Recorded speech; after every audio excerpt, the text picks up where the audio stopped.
세 번째 시간으로 이것을 내게로 회개하게 하라, 이런 제목으로 하나님 말씀을 전하겠습니다.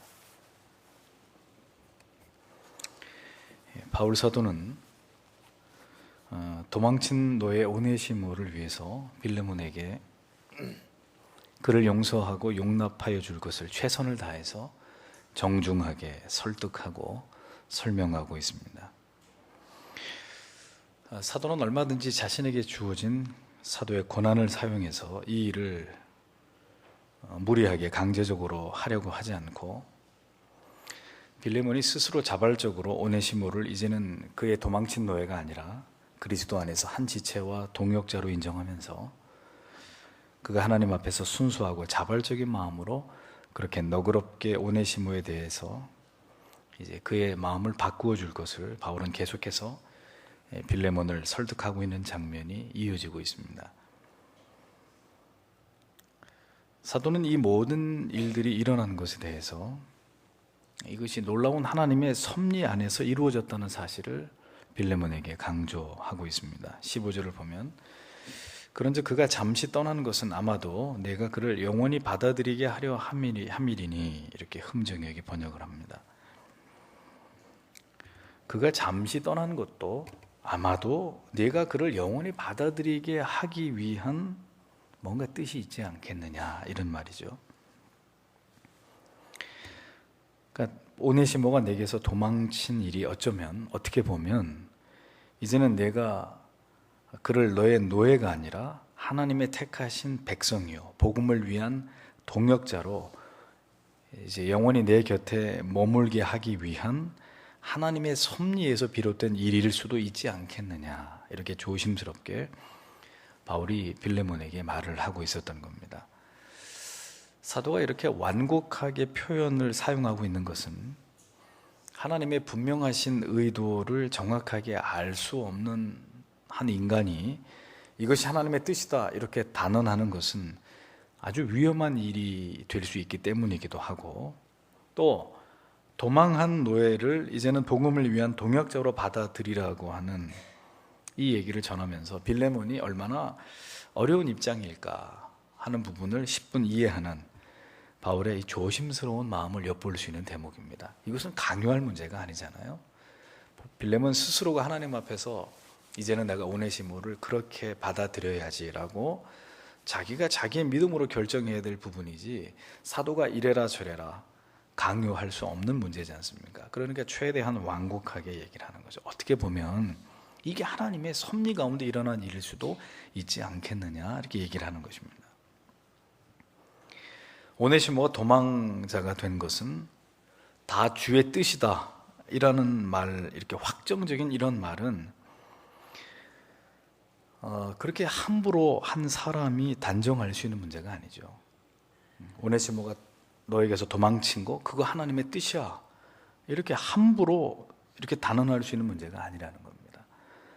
또한 빌레몬의 입장에서는 아직 오네시모를 용서할지 그렇지 않을지도 결정하지 않은 상황에서 바울이 일방적으로 오네시모가 널 도망한 것은 모두가 하나님의 뜻이니까 더 이상 그것을 문제 삼지 말고 그냥 그렇게 이해하고 넘어가라, 이렇게 일방적인 어떤 통보를 하는 것 또한 올바른 도리가 아니었기 때문에 사도는 최대한 이 모든 것들을 배려해서 부드럽게, 혹시 이렇게 된 모든 일들이 하나님의 편에서 뜻하신 것일 수도 있지 않겠느냐, 이렇게 최대한 빌레몬을 배려하고 있는 이 바울의 노력을 보는 것입니다. 우리는 이러한 사건을 통해서 두 가지를 생각하게 되는데요. 첫째는 하나님의 섭리가 한 노예의 도망이라는 선택과 과정을 통해서도 일어날 수 있다는 가능성.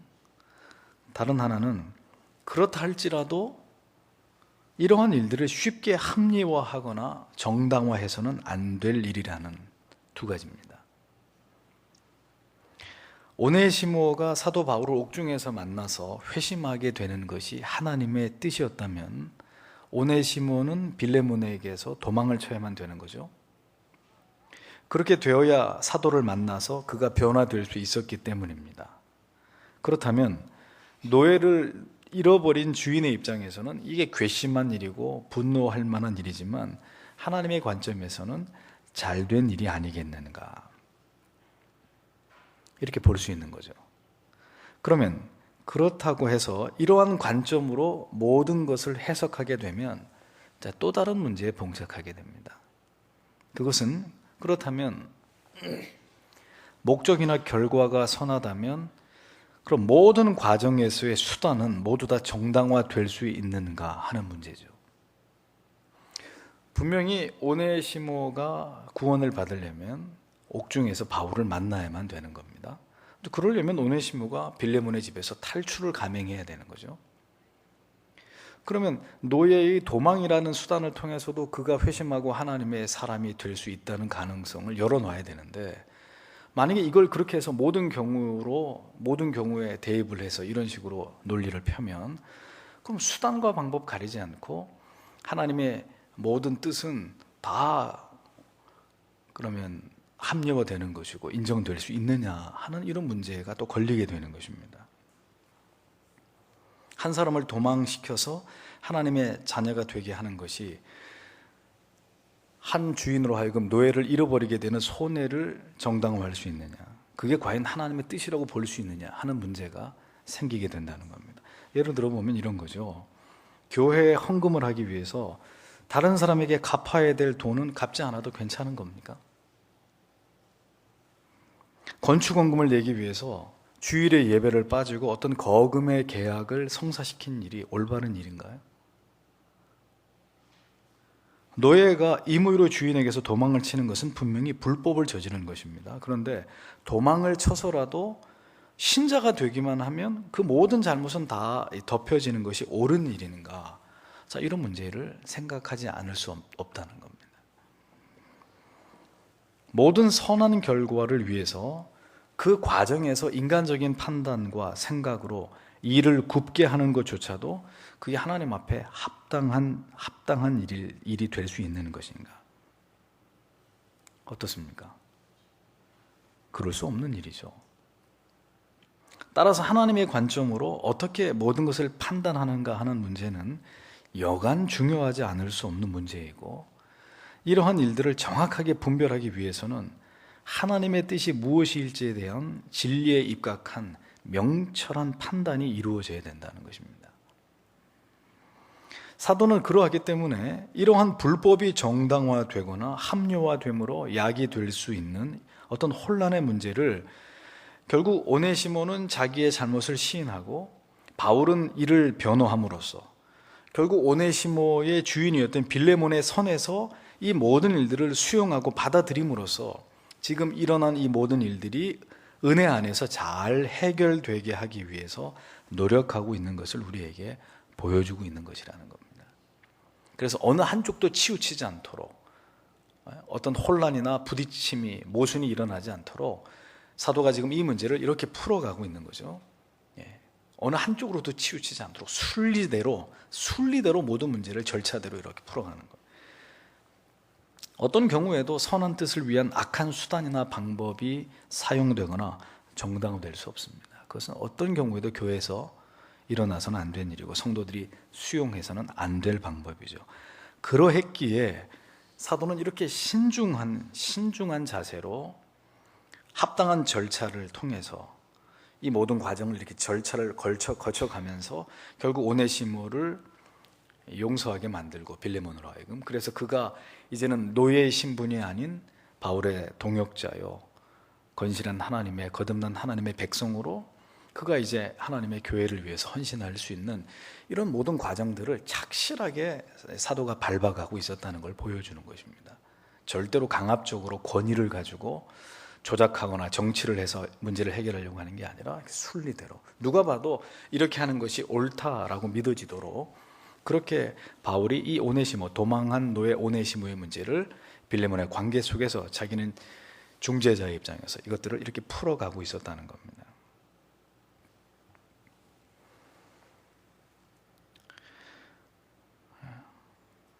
하나님의 특별하신 계획하심이 때로는 우리의 눈으로 보고 판단할 때 옳지 않게 보일 수도 있습니다. 노예가 도망친 후에 이제는 주인과 대등한 관계로 완전히 신분이 변화되어서 다시 돌아오게 되고, 그렇게 돌아온 노예를 이제는 노예가 아니라 자기의 동역자로 받아들이는 이런 일들은 어느 곳에서나 일어날 수 있는 그런 보편적인 일들이 아니잖아요.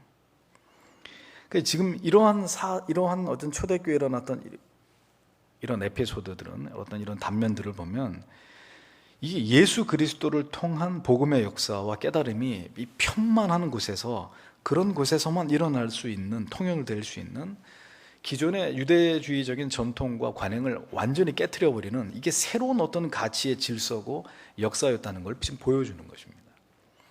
도대체 예수가 아니면 어떻게 해서 이런 일이 가능하겠습니까? 지금 바울이 풀어가는 이런 일들은 예수 밖에서는 당시에 상상할 수 없는 일이죠.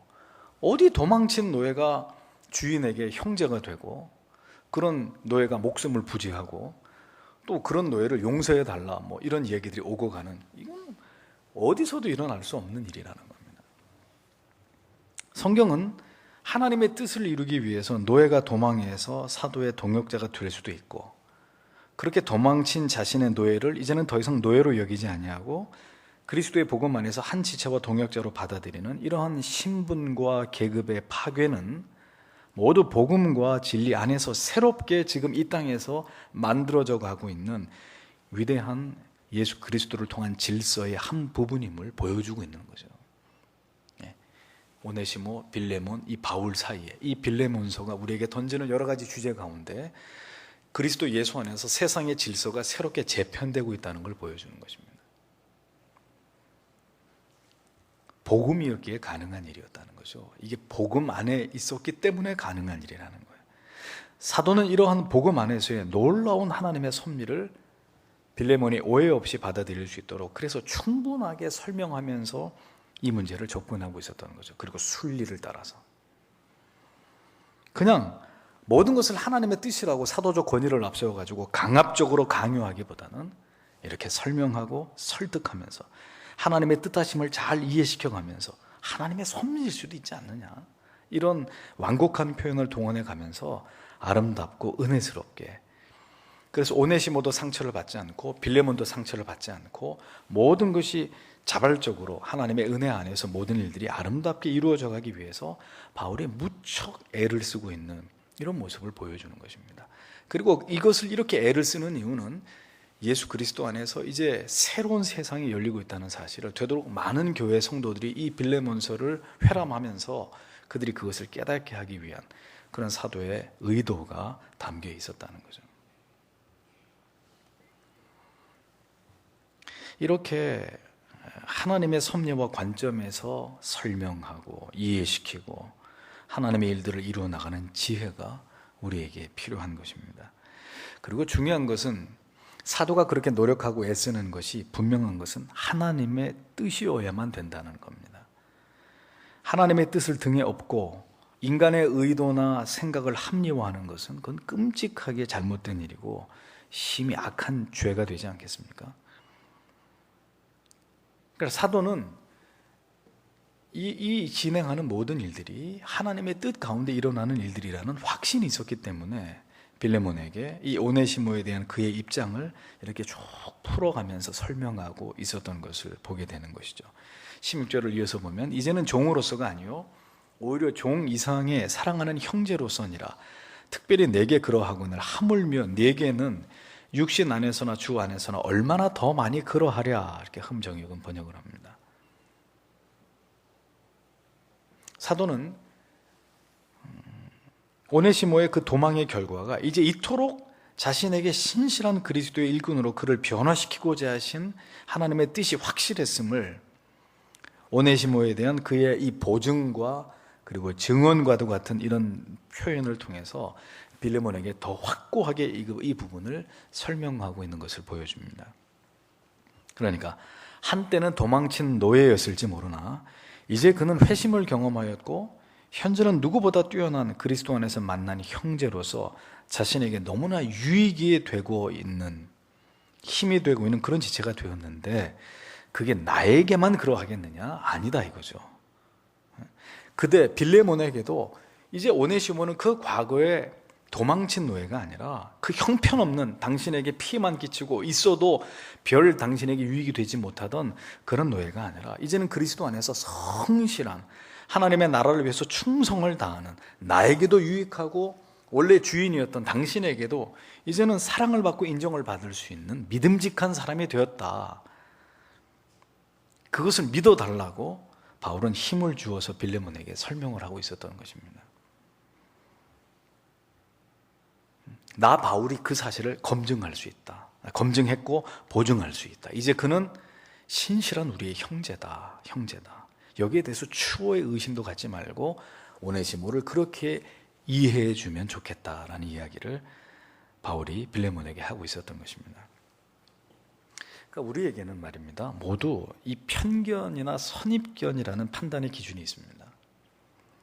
그래서 내가 처음에 어떤 사람을 선하다고 믿었으면 그 사람을 끝까지 선하다고 여기고자 하는 그런 마음이 우리에게 있고요, 우리가 누군가에 대해서 선입견이 저 사람은 아주 악한 사람이야, 이렇게 악하다고 여긴 사람은 끝까지 그 사람을 악한 사람으로 규정하려고 하는 마음이 우리 안에 있단 말입니다. 그러한 굴레를 씌워가지고 사람을 대하고 바라보고자 하는 마음이 모든 우리의 마음속에, 타락한 우리 죄인들의 마음속에 있다는 말입니다. 우리는 그런 인간적인 관점과 판단과 분석만으로 지체들을, 사람들을 바라보려고 하는 이런 속성이 우리에게 있다는 것입니다. 그리스도 안에서 우리가 가장 먼저 내려놓기 위해서 애를 써야 되는 부분이 우리 안에 이렇게 고착화되어 있는 기준들이 아닌가 생각해 봐야 되는 것입니다.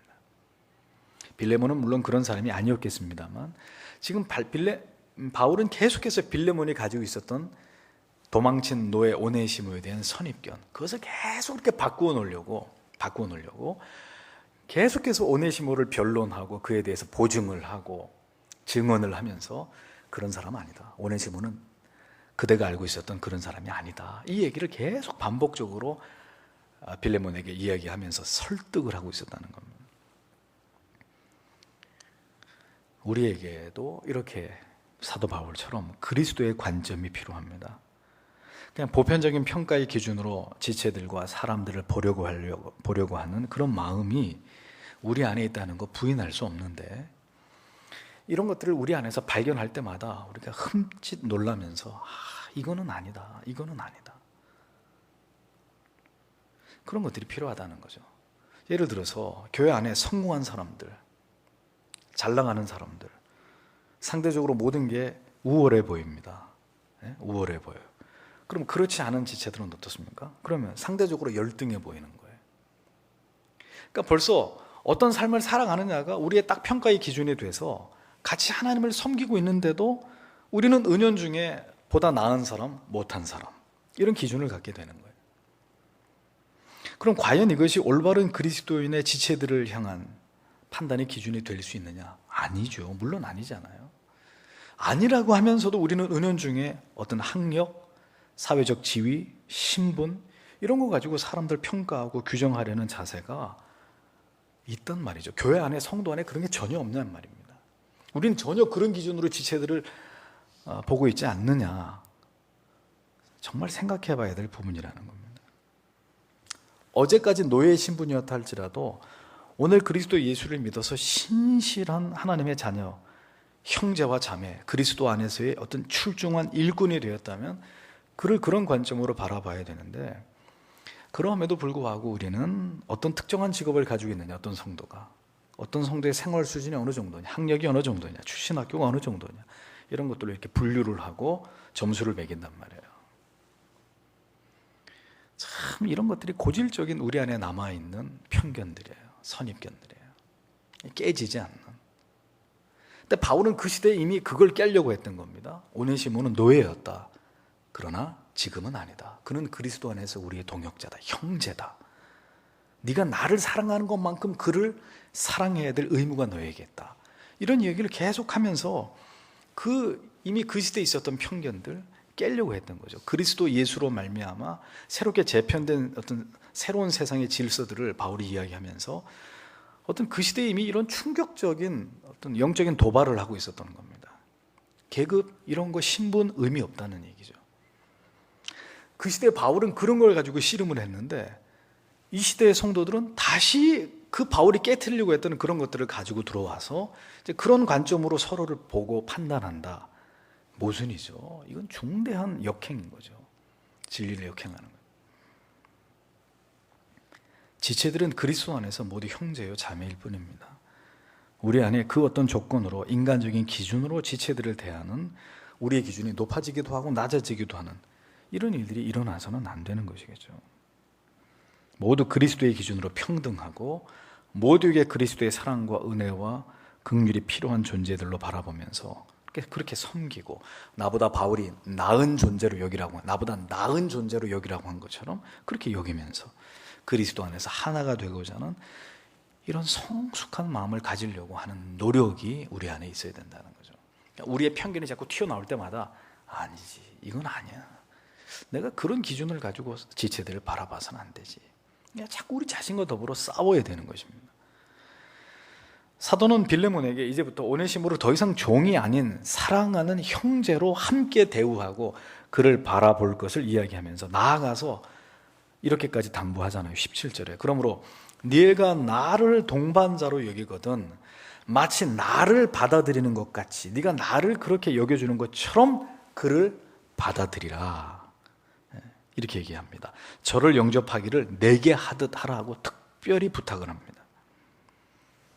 빌레몬아, 나를 대하듯이 당신과 그대와 내가 아주 깊은 관계 속에 있지 않습니까? 우리는 이미 그리스도 안에 동역자 아닙니까? 당신은 나를 얼마나 끔찍하게 생각해 줍니까? 언제나 그대가 나에게 최선을 다해 주는 것처럼 이제는 오네시모, 한때 그대의 노예였던 오네시모에게도 그렇게 대해 줄 것을 바울이 지금 부탁을 하고 있었던 것입니다. 다시 말씀드리지만 이 서신은 빌레몬 혼자만 보는 서신이 아니었습니다. 바울이 교회에 보내는 편지였기 때문에 이 편지를 보고 듣게 될 모든 성도들 또한 이 도망했던 빌레몬의 노예 오네시모에게 이제는 그를 바울 사도를 대하듯이 바울 사도님을 대하듯이 그렇게 그를 대해 줄 것을 바울이 지금 부탁을 하고 있었던 것입니다. 어떤 차별이나 차등을 두지 않고 모두 그리스도 안에서 동등한 지체로 여겨서 사도에게 하듯이 모든 성도들에게 그렇게 서로를 대하고 배려하고 섬기고 과거의 그의 모습을 가지고 그를 바라보지 말고 그리스도 안에서 새롭게 된 거듭난 회개하고 돌이킨 그 모습으로 그런 모습으로 그를 바라봐주고 인정해주고 아무런 차별이나 차등 없이 지체들이 서로 섬길 것을 바울이 권면하고 있었다는 겁니다. 참 쉬운 일이 아니에요. 주님은 우리의 죄를 기억조차 하지 않고 뒤로 던져버리시는 분이지만 죄인들은 그렇지 않잖아요. 우리는 겉으로는 용서했습니까? 용서했습니다 라고 얘기합니다. 근데 우리는 다 뒤끝이 있단 말이에요. 기억하고 있는 거예요. 그대가 전에 그랬던 사람, 당신이 그때 나에게 그런 말을 했던 사람이지, 나에게 그렇게 고통을 주었던 사람이지, 응? 당신은 과거가 그랬던 사람 아니야? 다 기억하고 있는 거예요. 이런 것들이 날마다 우리 안에서 벗겨지기를 우리가 기도해야 됩니다. 아름다운 교회, 성경적인 교회는 이런 아름다운 성도의 교제와 섬김이 살아있는 교회입니다. 모든 편견과 선입견이 무너지고 그리스도 안에서 동등하게 대우를 받고 섬김을 받으면서 한 지체가 될 수 있는 곳, 그것이 교회입니다. 여기에는 어떠한 평가의 기준도 없고 어떤 차등이나 차별이 없고 다 동등하게 그리스도 안에서 대우를 받고 사랑을 나누고 그렇게 할 수 있어야 교회인 거죠. 그렇게 할 수 있어야 성도입니다. 그러니까 우리가 노력해야 될 것이 있습니다. 우리는 우리에게 자꾸 편한 것을 버려야 돼요. 사람은 길들여지기 마련입니다. 어떤 환경이든지 사람이 동물보다 굉장히 뛰어난 게 뭐죠? 어댑션, 적응력이 뛰어나단 말이에요. 어디든지 쉽게 적응해버려요.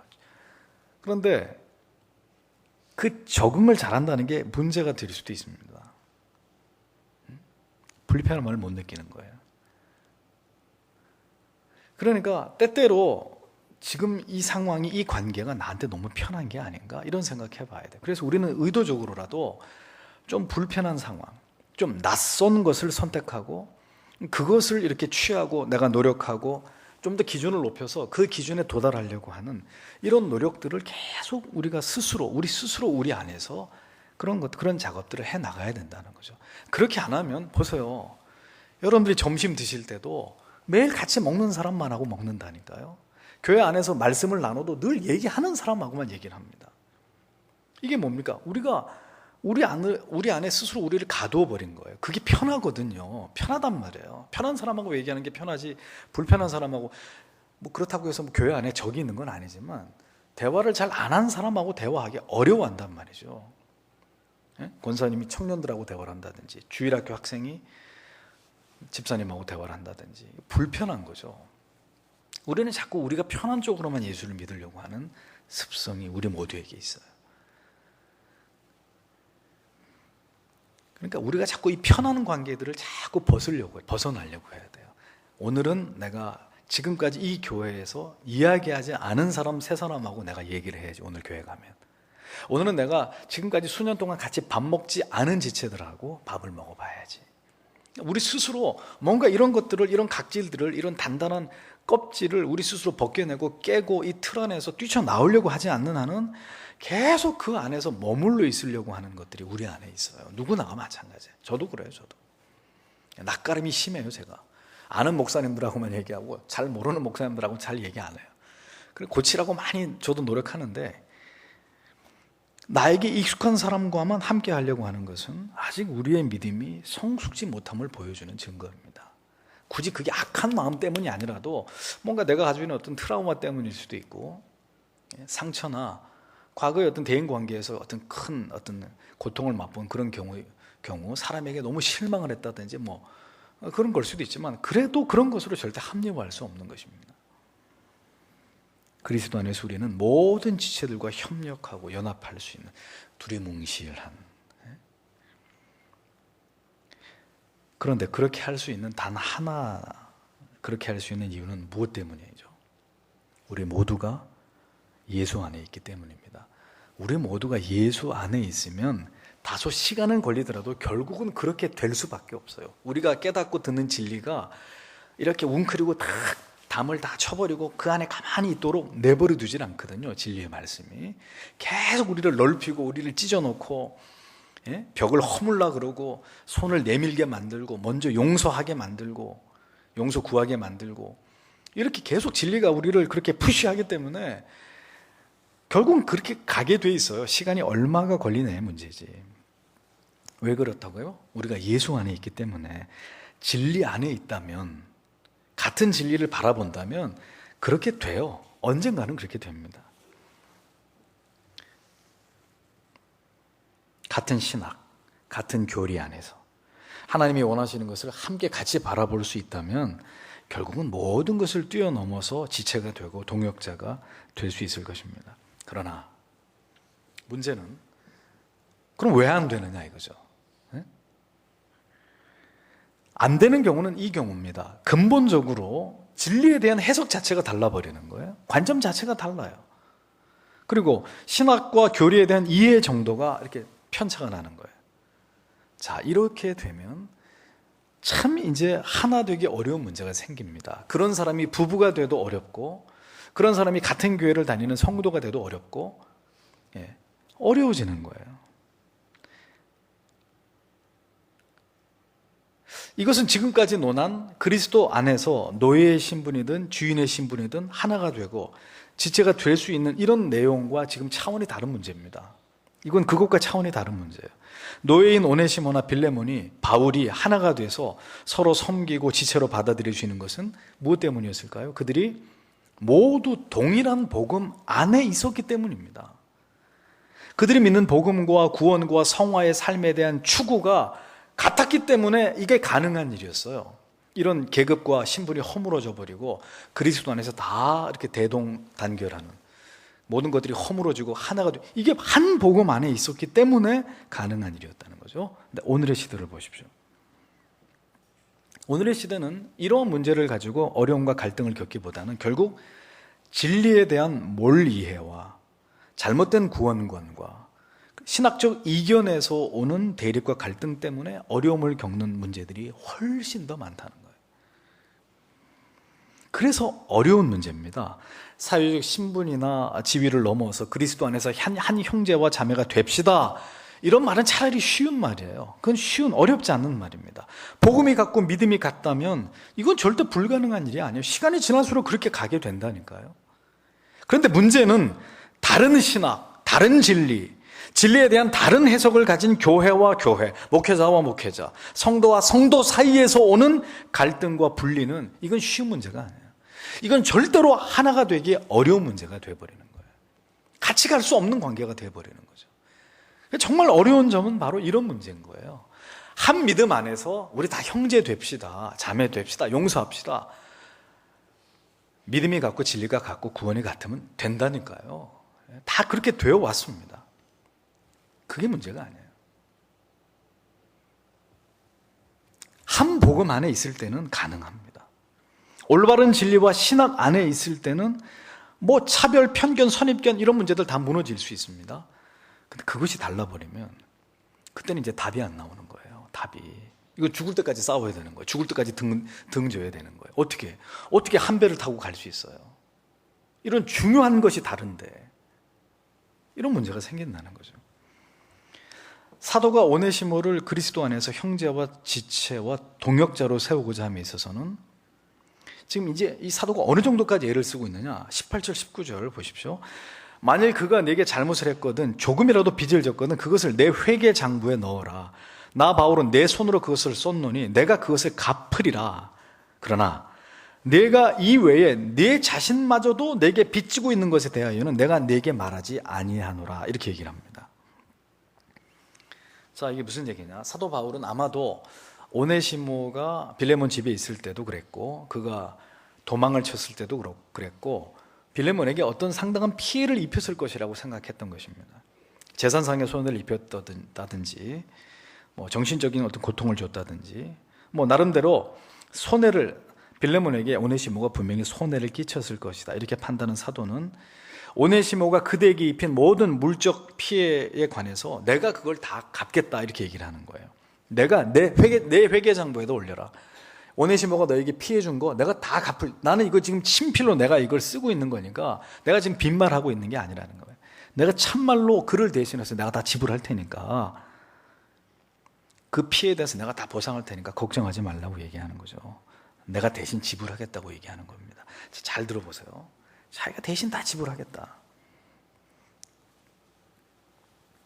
그렇다면 바울은 지금 무엇 때문에 이렇게까지 빌레몬에게 말하고 있었던 것일까요? 제가 이 빌레몬을 쭉 여러 번, 수십 번 읽으면서 아니 바울이 왜 빌레몬에게 이렇게까지 말을 하고 있을까? 굉장히 그게 궁금했어요.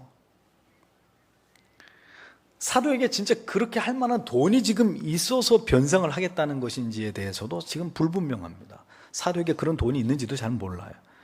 무엇보다도 빌레몬이 사도 바울에게 이런 제안까지 들어야 될 만큼 아주 인색하기 짝이 없는 아주 포악한 주인이냐, 빌레몬이 그런 인물이냐, 이게 잘 매칭이 안 되는 거죠. 빌레몬이 그런 사람인가요?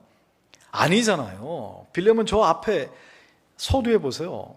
구구절절히 빌레몬의 가정에 대해서 그의 아내와 아들에게까지 아주 극구 바울이 칭찬을 하잖아요. 아주 훌륭한 믿음의 가문이라는 것을 한눈에 봐도 알 수 있는 그 빌레몬에게 아니 왜 바울이 이렇게 오버를 하고 있는 것이냐, 이런 마음이 안 드세요? 안 드시나 보네. 저 혼자 드시나. 철저하게 이렇게까지 오네시모를 변호하고 그를 구명하는 일에 바울이 이렇게 긴 절을 할애해가면서 한 얘기를 또 하고 또 설명하고 변호해주고 자기가 막 보증해주고 이래야 된다고 얘기하고, 왜 그러는 거냐 이거죠. 왜 도대체 왜 그런다고 보십니까? 빌레몬을 믿을 수 없어서일까요?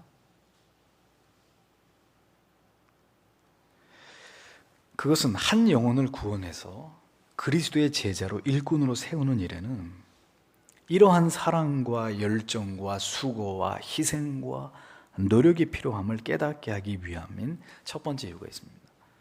바울은 갈라디아서 4장 19절에서 나의 자녀들아, 너희 속에 그리스도의 형상이 이루기까지 다시 너희를 위하여 어떤 수고를요? 해산하는 수고를 하노니, 이렇게 고백하고 있잖아요. 예수를 믿게 하고 그를 형제로 받아들이며 그의 과거를 모두 씻어내고 그를 온전한 그리스도의 사람으로 서게 하는 일은 이처럼 사도가 보여준 바대로 헌신적인 수고와 노력이 필요한 일이라는 것을 우리가 확인하게 됩니다. 그러니까 사도는 지금 빌레몬에게 좀 과하다 할 만큼, 좀 너무 오버를 한다라는, 지나치다라고 생각할 만큼 오네시모를 변호하는 일을 상당히 심혈을 기울여서 이것을 감당하고 있는 모습을 보여주는 것입니다. 도저히 빌레몬으로 하여금 이 사도의 청을 절대로 거절할 수 없을 만큼 아주 철저하게 차고 넘치도록 오네시모를 변호하고 또 변호하고 또 변호하고 그를 위해서 모든 변론을 아끼지 않는 사도의 모습을 빌레몬서에서 여러 구절을 할애해서 그 모습을 보여주고 있단 말이에요. 사도는 내가 친히 친필로 써서라도 오네시모에 대한 빚을 반드시 자신이 갚기를 원한다는 말과 함께, 그런데 또 한 가지의 말을 첨가합니다. 그런데 빌레몬이요, 그대도 내게 빚이 있다는 것을 알고 계시오? 그런데 나는 당신의 빚을 당신으로 하여금 갚으라고 나는 말하고 싶지 않소. 이런 얘기를 합니다. 무슨 의미일까요? 자, 오네시모는 빌레몬에게, 주인에게 도망친 노예이기 때문에 당연히 빚이 있습니다. 근데 빌레몬은 사도 바울에게 무슨 빚이 있다는 거예요? 뭐 금전적인 빚을 말하는 걸까요? 아니겠죠. 뭘까요? 결국 빌레몬이 예수 믿게 된 계기가, 나 사도가 그대에게 예수 그리스도의 복음을 전했기 때문에 지금 그대가 구원의 감격을 누리면서 그리스도의 제자로서 헌신된 삶을 살아가고 있는 게 아니냐, 그 점을 잊지 말아달라는 얘기입니다. 그러하듯 내가 당신에게 복음을 전해서 그대가 복음 안에서, 예수 안에서 이러한 복된 구원의 삶을 살아가듯 그대 빌레몬도 이제는 나를 통해서 이 좋은 예수 그리스도를 만나게 되었다는 것을 상기하면서 한때 그대의 종이었던 오네시모에게도 그대가 누리고 있는 그 감격과 기쁨을 만끽할 수 있도록 이제 그의 모든 잘못을 면제해 주기를 바울이 또 당부하는 거예요. 또 다시 얘기하는 거예요. 사도는 오네시모를 위한 그의 열심을 통해서 결국 우리 모두는 예수 그리스도에게 사랑의 빚을 진 자들이라는 점을 상기시키고 있는 것입니다. 자신의 오네시모를 위해서 과도하게, 그를 지금 빌레몬 앞에서 이렇게 과도하게 변호하듯이 그렇게 우리를 위해서 과도하게 사랑과 열정과 희생과 수고로움으로 우리의 모든 죄값을 대신 지불하심으로 하나님 앞에서 우리를 변호하신 이가 계시는데, 그분은 바로 예수 그리스도이심을, 그는 그의 수고로운 오네시모를 위한 변론의 모든 내용 속에서 이 뚜렷한 진리를 우리에게 깨닫게 해주려고 애를 쓰고 있는 것을 보게 되는 거예요. 이 바울이 오네시모를 위해 수고하는 모든 내용들을 보세요. 내가 값을 대신 지불하겠다, 정중하게 부탁을 하고 또 부탁을 하면서 지금 바울이 이렇게 노력하고 있는 이 한 죄인을 변호하고 변론하고 그에게 더 이상 죄를 묻지 않으려고 하는 이런 모든 애쓰는 수고하는 노력을 통해서 누가 떠오릅니까? 예수 그리스도가. 예수 믿는 사람 잡아 죽이는 일에 혈안이 되었던 자기를 예수께서 만나 주시고, 죄인 중에 괴수 같은 자를 주님께서 구원해 주시고 이방인에게 복음을 전하는 사도로 삼아 주셨잖아요. 예수가 자기를 위해서 어떤 대가를 지불했는지를 사도는 깊이 체험한 사람입니다. 그래서 오늘 이 빌레몬의 이야기, 빌레몬과 오네시모의 이야기 속에서 이 오네시모를 위해서 그렇게까지 할 필요가 없는 이미 믿음직하고 신실한 자기의 동역자 빌레몬에게 우리가 볼 때 조금 이해가 안 되는, 아니 왜 빌레몬에게 이렇게까지 할까 사도가? 충분히 빌레몬은 한두 마디만 해도 예 사도 바울은 그렇게 하시죠. 오네시모 그 당연히 우리 형제로 받아들여서 사도님이 원하시는 대로 그렇게 함께 협력하시고 저도 기꺼이 사도 바울 선생님의 말씀을 따를 것입니다. 이렇게 하고도 남았을 빌레몬에게 왜 사도는 지금 이렇게 장황하게 수고롭게 많은 말들을 동원해 가면서 오네시모를 적극 변호하고 있었느냐? 그의 모습 속에서 누구를 떠올리게 하려고 노력하고 있었느냐? 예수 그리스도였다는 거죠. 드러내놓고 말은 안 해요, 지금. 내가 이렇게 하는 것은 다 예수를 드러내기 위함이다. 이런 얘기 전혀 안 하는데도 그가 오네시모를 위해서 이렇게 적극적으로 변호하고 어떤 대가도 자신이 지불하고 뭐 어떻게 해서라도 그를 하나님의 자녀로, 신실한 동역자로, 그리스도의 일꾼으로 세우려고 하는 그 노력 속에서 예수께서 우리를 위해서 어떤 대가를 지불하고 얼마만큼의 노력과 희생을 통해서 우리의 죄를 씻고 하나님의 자녀의 자리로 우리를 복원시켰는지를 사도가 그것을 이야기하고 싶은 거예요. 그것을 은연중에 드러내고 싶었던 것입니다. 굳이 예수란 얘기를 하지 않아도 우리가 이렇게 예수처럼 닮아가려고 애쓰는 모습은 곧 누군가에게는 복음이 되는 거예요. 복음이.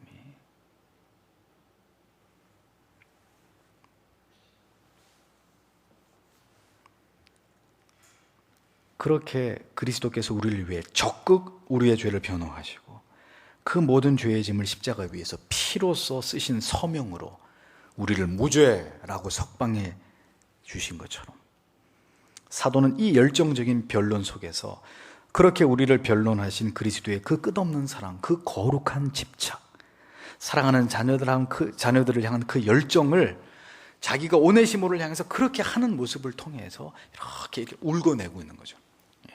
울고내고 있는 거예요. 그 사랑으로 사도는 거듭나서 복음을 전하는 사도가 되었던 것이고 그 사랑 때문에 그는 이토록 빌레몬에게 오네시모의 구명을 위해서 설득하고 부탁하고 간청하고 있었던 것을 우리에게 보여주고 있는 것입니다. 사랑이 뭡니까? 사랑은 과도한 거예요. 사랑의 특징, 지나친 거예요. 지나친 게 아니면 그건 사랑이 아니에요. 그렇죠? 공감을 전혀 못하시는. 사랑은 과도한 거, 흘러 넘쳐야 사랑이에요. 내가 준 것만큼 나는 받을 거야.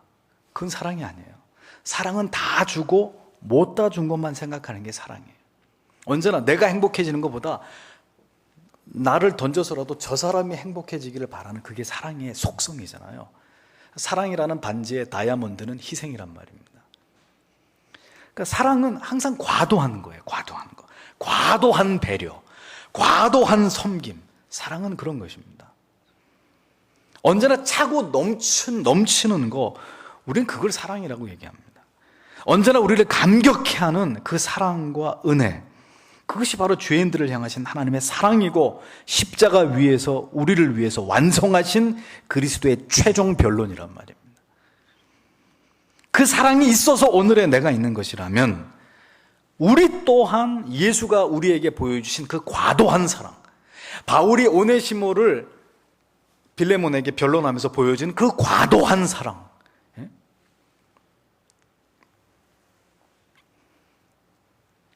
오늘 우리도 그 사랑을 가지고 그렇게 주님을 닮아가려고 하는 그 일에 노력하고 애쓰는 하나님의 자녀들이 되어야 한다는 것입니다.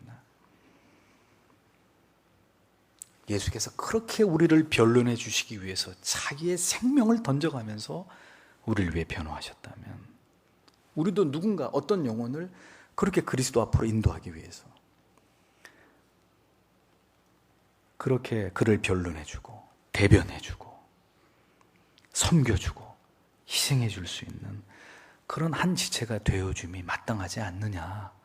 빌레몬은 우리에게 이 진리를 우리에게 은은하게 우리의 마음속에다가 들려주고 있는 겁니다.